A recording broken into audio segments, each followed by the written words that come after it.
Whilst the oil majors are anticipating lucrative deals in Iraq, they're reluctant to send their staff into a highly volatile country where death squads roam the streets and kidnappings are routine. So for the time being, the field's been left to smaller players.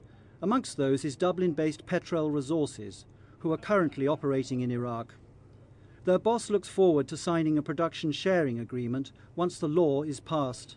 We didn't invade Iraq, to maintain human rights. I mean, look at the catastrophic consequences of the invasion.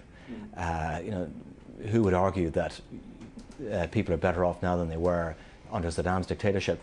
The reason was people wanted to secure Iraqi oil resources for international consumers, but they didn't want to steal the oil. They wanted control of the energy, and they didn't want the profits from that to go into Saddam's regime.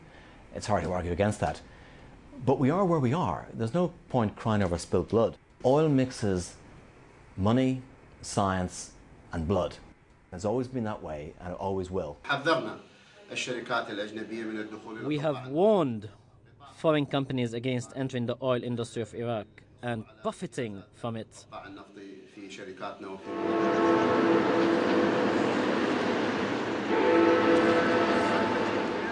This story is partly about the new democracy in Iraq.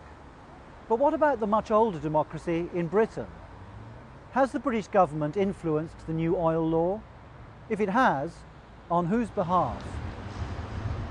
That the British and Americans play this role and Iraqis are excluded says a lot about what we were told was going to be the democracy in Iraq. If democracy means that thousands of people are killed every week, if it means that kidnapping of people, assassinations continuing, if it means that people will suffer with lack of utilities, electricity meaning 1 hour a day, no water, families scared to send their children to schools, then people even not ready to leave their homes because they are afraid of car bombs. This is the real life that the Iraqis are facing today. According to Greg Mutted, the British Foreign Office has played a key role in progressing the law. The Foreign Office played a central role in supporting the efforts of the oil companies to lobby the Iraqi government. Over the last 6 months, like the Americans, British diplomats in Baghdad and officials in Whitehall have been reviewing drafts of the law, commenting on it, trying to influence it.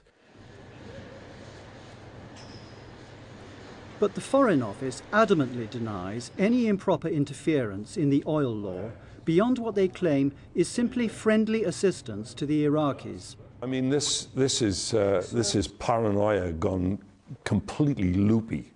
I've heard it in the House of Commons, that the only thing we're interested in is the oil. Well, if we were interested in the oil, we'd have done those dirty deals that so many other countries did with Saddam Hussein and the gangsters who ran his regime. The oil companies, for the most part, have left it to the US and UK governments to influence the framework while they've been positioning themselves for later signing contracts. It's a shameful lie, because they're not interested in the welfare of the Iraqi people. They're only interested in aggrandizing their own conspiracy theories. As well as questions about British and American influence over this legislation, many are increasingly worried about its legitimacy under international law. Having invaded and occupied Iraq, it's not just some trade attaché in the embassy hosting meetings between an oil company and an official where the company is hoping to do business. This is actually using their position as a military occupier to influence and shape the future structure of the country's economy in the interests of powerful companies from here. Now, I think that's completely unacceptable, and there are big questions about whether it's even legal under international law. It would not be appropriate for oil contracts of 15 to 20 years to be signed whilst this country is still under occupation. Concerned British MPs have voiced dismay at their government's involvement in Iraq's new oil law. Britain and the United States are, in law, occupying forces. Therefore, they do not have the legal authority to make fundamental changes to what is happening in that country. That is the Hague Convention, and that is something that ought to be understood. It now appears that the oil law is one result of a far wider strategy. According to one human rights lawyer, the American and British governments used the UN Security Council to help them shape Iraq's new constitution. It was the UK and our lawyers and our civil servants who were helping draft this mass of legislation, and we have a definite legal accountability for what has now taken place, where that process has led to the Iraq oil law, which this program's talking about. This occupation has in fact led to the fact that Iraq is being run by the Americans, particularly, or they call multinational forces, directly for at least a year or more, and indirectly and for 4 years now. We know from under the Geneva Conventions that the occupiers have no right whatsoever to change the laws, to change the ways of life in the country. So you're not supposed to be influencing laws in other countries when you're occupying them? Well, I don't agree with this word, occupation, anyway. I mean, I think we're there under a UN mandate. The UN is very, very keen that life for ordinary Iraqi people ought to improve, and I can't think of a better way of helping their lives to be improved than trying to increase the revenue that they get from their oil and gas. We are against the privatization because it will lead to very high unemployment.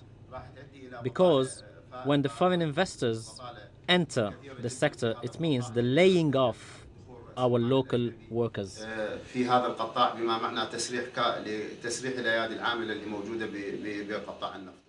The passing of the oil law now provokes disbelief amongst many Iraqis, given the chaos across much of their country. The timing of issuing such a law is really something that puzzles me and many others. Why now? My colleagues, the 50 or so Iraqi oil technocrats, whose experience and status ranged from general manager to deputy ministers to ministers, had great fear that this is not the right time to enact a petroleum law, and for that reason they would prefer that this would be reviewed and repeatedly examined until such a time when there is law and order, there is complete freedom of decision-making in Iraq and the like.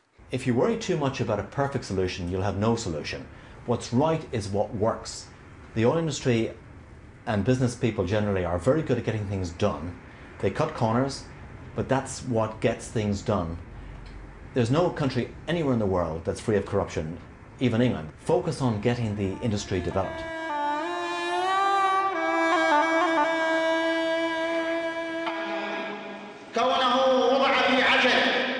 The law has been rushed through without proper study by experts in the field. And as far as we know, it has been passed to the Iraqi parliament in complete secrecy. There's never a time, it seems to me, in history when you can say, well, we're going to put that on hold at the moment until we're more mature. Can you imagine a sovereign state, an elected government, ever saying such a thing? I can't.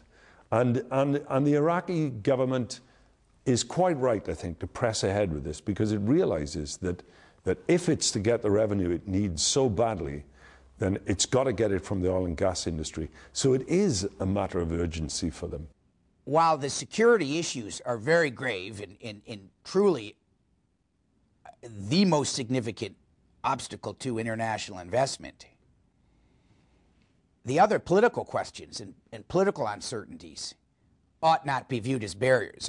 When you get a couple of these big deals to go forward, it sends a signal to the world. There is a degree of stability. There are, that deals are deals.